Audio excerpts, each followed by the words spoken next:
Entre 1945 e 64, no Brasil, se viveu um período democrático após a Era Vargas. Mas não quer dizer que Getúlio Vargas fosse um presidente menos popular porque ele foi forçado a renunciar. Muito pelo contrário, o próximo presidente depois dele, Eurico Gaspar Dutra, só ganhou porque ele foi um candidato muito apoiado por Vargas.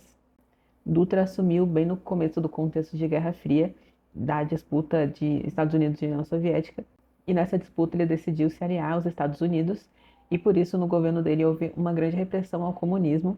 Além disso, outro ponto muito importante do seu governo foi a nova Constituição, que precisava ser feita após o período da ditadura da Era Vargas, que foi a Constituição de 18 de setembro de 1946.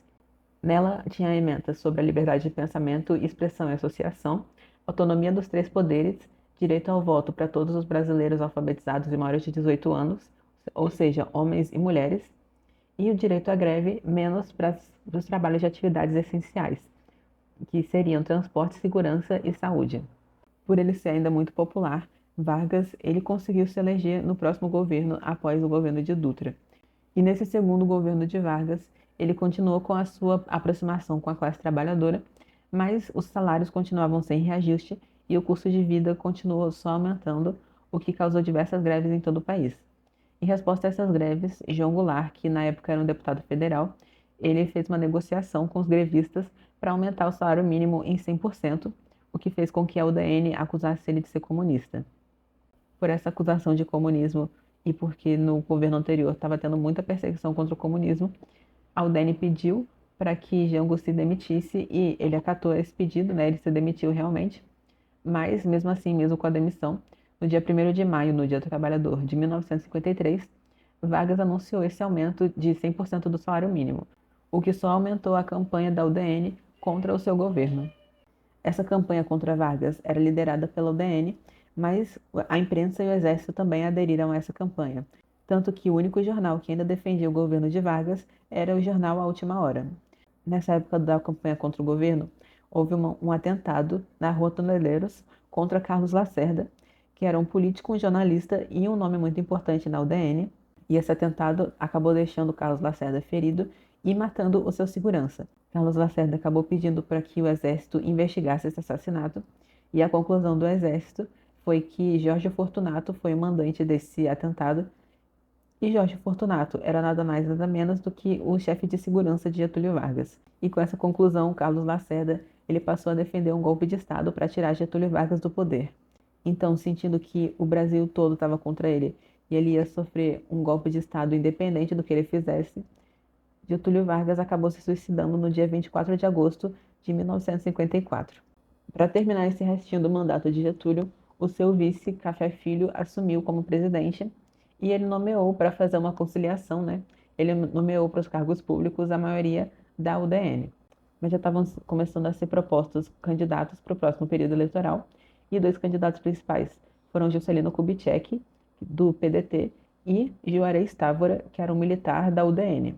JK acabou ganhando nas pesquisas e nas eleições, mas a UDN, com isso, né, eles começaram a fazer uma campanha dizendo que JK não estava certo de assumir, e essa campanha alegava que ele não tinha a maioria absoluta, as eleições tinham sido fraudadas e o PDT era apoiado por comunistas e por isso JK não poderia assumir.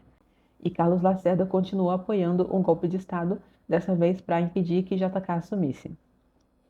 Mas mesmo desaprovado pela UDN, o governo de JK começou com uma promessa de avançar o país 50 anos em 5, ou seja, nos 5 anos do seu mandato, ele ia fazer avanços no país para ele avançar como se fossem 50 anos.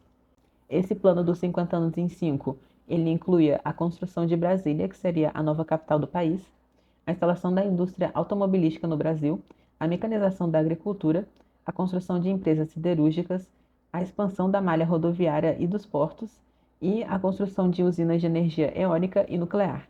Todos esses avanços fizeram a economia crescer, mas também fizeram a inflação e a dívida externa só aumentarem.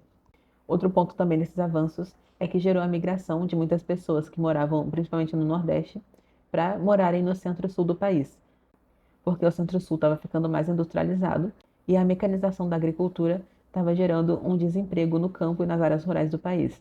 Então, as pessoas, principalmente do Nordeste, migraram nessa época do governo de JK para os estados de São Paulo, do Rio de Janeiro e de Minas Gerais. O próximo presidente desse período democrático foi Jânio Quadros, que foi um presidente bem doidinho. Ele se preocupava muito com assuntos muito pequenos que não faziam parte do que um presidente deveria se preocupar.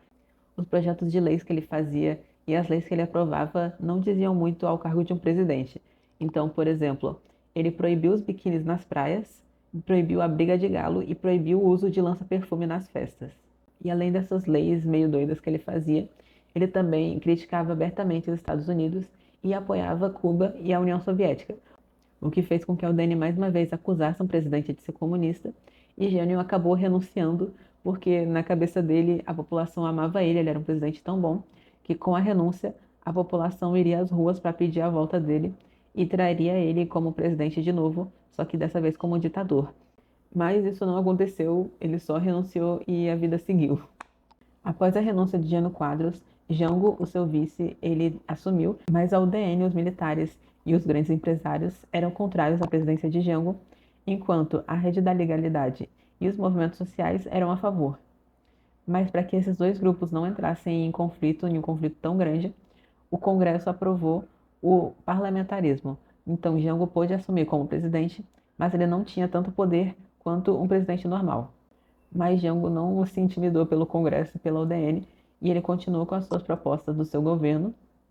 Ele inclusive organizou um plebiscito para perguntar sobre a população, e a população votou que queria a volta do presidencialismo ao invés do parlamentarismo. Jango também organizou as reformas de base, que eram uma série de reformas: reforma agrária, administrativa, bancária, tributária, eleitoral e educacional, que gerou uma grande divisão na população também, já que os trabalhadores, os estudantes e os movimentos sociais eram a favor dessas reformas, mas os empresários, a igreja, o exército, a imprensa e a UDN, claro, eram contra elas.